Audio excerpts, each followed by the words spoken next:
বেআইনিভাবে কাঁটা তারের বেড়া পেরিয়ে বাংলাদেশি নাগরিকদের ভারতে নিয়ে আসা এবং ভারত থেকে বাংলাদেশে পাঠানোর এক চক্রের সন্ধান পেল রানাঘাট জেলা পুলিশ। গোপন সূত্রে খবর পেয়ে এমনই এক পাচার চক্রের 5 সদস্যকে গ্রেফতার করল ধানতলা এবং হাঁসখালী থানার পুলিশ।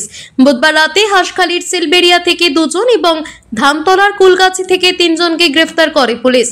সূত্রে খবর, গত কয়েকদিনে বাংলাদেশ থেকে বেআইনিভাবে ভারতে আসা একাধিক বাংলাদেশি নাগরিককে গ্রেফতার করেছে হাঁসখালী এবং ধানতলা থানার পুলিশ। কিভাবে তারা ভারতে এসেছিল তা জানতে তদন্ত শুরু করে পুলিশ। এরপর জানতে পারে ধানতলা এবং হাঁসখালী থানা এলাকার ভারত বাংলাদেশ সীমানায় সক্রিয় রয়েছে একটি পাচার চক্র, যারা বেআইনিভাবে বাংলাদেশ থেকে ভারতে আসা এবং ভারত থেকে বাংলাদেশে যাওয়া মানুষদের মিডলম্যান হিসেবে কাজ করত।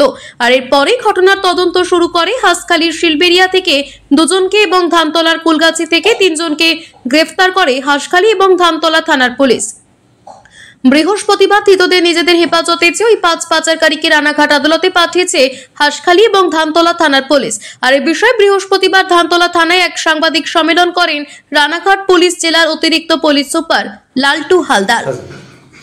গত 1 ডিসেম্বর 2024 আমাদের রানাঘাট পুলিশ জেলার অন্তর্গত হাঁসখালী থানা এবং ধানতলা থানার একটা সাইমালটেনাস ড্রাইভ দেওয়া হয়। সেখানে সেই ড্রাইভ দেওয়ার সময় দুটো থানায় কিছু অজ্ঞাত পরিচয় ব্যক্তি হঠাৎ তাদের নজরে আসে। তারা যখন জিজ্ঞাসাবাদ করা শুরু করলো বুঝতে পারলো যে এরা বাংলাদেশি আছে। তো বাংলাদেশি যে নামগুলো আছে, পিন্টু শেখ আছে, ওরা সোনাডাঙ্গা পিএস এর অন্তর্গত, ডিস্ট্রিক্ট খুলনা বাংলাদেশের। আর একজন আছে এমডি ইমরান, মোরেলগঞ্জ পিএস এর, ডিস্ট্রিক্ট আছে বাগেরহাট। আর ধানতলা থানা থেকে যারা আছে, যাদেরকে ধরা হয়েছিল, ফাহেক শেখ ছাপাই নবাবগঞ্জের, এমডি মাহবুল শেখ ও নবাবগঞ্জেরই আছে। আর একজন আছে যে মাইনর আছে, তাদেরকে আমরা জেজেবি বোর্ডে পেশ করা হয়েছে অলরেডি। বাকিদের আমরা অলরেডি 14 ফরেনার্স অ্যাক্টে আমরা ফরওয়ার্ড করে দিয়েছি। এই যে ব্যক্তিদের যারা বাংলাদেশি ন্যাশনাল আছে তাদেরকে ধরা হয়েছিল, তো তাদের এক্সামিন করার পরে আমরা জানতে পারলাম তাদের লিডিং স্টেটমেন্ট অনুযায়ী যে আমাদেরই এই ধানতলা এবং হাঁসখালীতে কিছু যারা ভারতীয় টাউট, যাদেরকে দালাল বলা হয়, দালাল চক্র এখানেই মানে ঘাঁটি গেড়ে বসে আছে।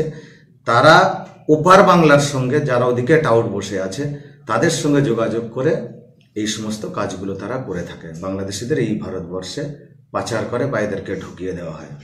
তো এই যে জায়গাটা আছে, তারপর যে সমস্ত টাউটদের আমরা অলরেডি আইডেন্টিফাই করেছি এবং অ্যারেস্ট করেছি, তারপরেও আমরা জিজ্ঞাসাবাদ করে আরও অনেক যারা আছে টাউট এখানে বসে আছে, তাদের লিস্ট আমরা পুরোপুরি পেয়ে গিয়েছি। তো এতদিন আমরা বিভিন্ন ফেস্টিভ সিজন, আপনারা জানেন পুলিশ পুরোটাই ল অ্যান্ড অর্ডারে এনগেজ ছিল।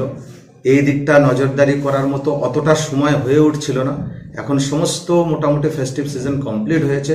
আমরা পুরোপুরি এই যারা টাউট আছে, আপনাদের মাধ্যমে আমরা একদম পরিষ্কার বার্তা দিতে চাই যে তাদেরকে সাবধান করে দেওয়া হচ্ছে যে আমরা এবার কিন্তু হাত ধুয়ে তাদের পেছনে লেগে যাব, কারণ আমরা এই জিনিসটা আমরা করতেই দেব না। না, এটা এইরকম কোনো কিছু আপাতত আমরা দেখতে পাইনি। তার কারণ যাদের নাম বললাম তারা একটি বিশেষ সম্প্রদায়ভুক্ত। তো সেই জন্য তাদের কথাবার্তা অনুযায়ী যেটা বুঝেছি, তারা আসছে মেন কাজের জন্য। মানে তাদের কথা অনুযায়ী, এটা হচ্ছে যে সমস্ত অভিযুক্ত ধরা পড়েছে তাদের কথা অনুযায়ী, যে বাংলাদেশের যে পরিস্থিতি, ওখানে কাজের পরিসর অনেক কমে গিয়েছে এবং অশান্ত আছে। সেই জন্য তারা একটা মানে স্থিতিশীল একটা পরিবেশ তারা চাইছে এবং মেনলি কাজের জন্য তারা ভারতবর্ষে চোরাচালান করে আসছে। আজকের যেটা আছে, 5 জন অ্যারেস্ট হয়েছে ধানতলা এবং হাঁসখালী। হাঁসখালীর আছে 2 জন এবং ধানতলার আছে 3 জন টাউট। সেটা আমরা খতিয়ে দেখছি।